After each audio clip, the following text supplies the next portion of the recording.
Hello guys, welcome to my channel Shankar মাধ্যমিক tuition centre. তো দেখো, ক্লাস 10-এর কষে দেখি 1-2, এই কষে দেখি 1-2 এই সমস্ত অঙ্কগুলো মোটামুটি ইম্পর্টেন্ট আছে।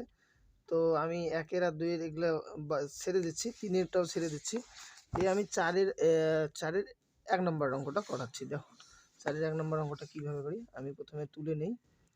3y² আছে -20 = 160 -2y²।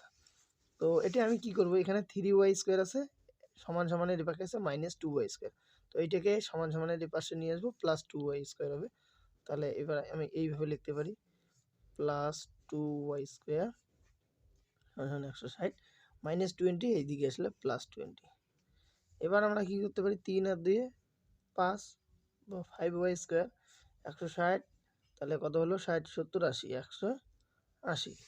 এবার আমি কি করতে পারি, এই সমস্ত অঙ্কের সামনে বা দিতে হয়, বা দিলাম বা।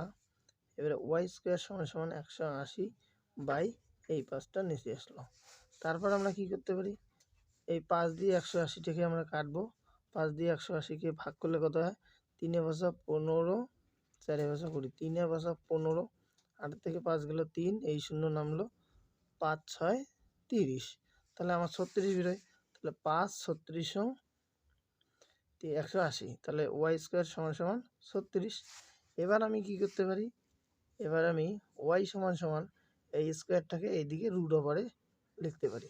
তারপরে আমি কি করব, y = যেহেতু রুট ওভারের ভিতরে 36 আছে, তাই আমরা জানি 6 × 6 6 6 36। তারপরে আমরা কি করতে পারি, এই রুট ওভারটা আর একটা 6 উঠে যাবে, = 6। তারপরে আমরা কি করতে পারি, সমীকরণটা y = একটা হবে +6 আর একটা y = -6। এটা হলো আমাদের উত্তর।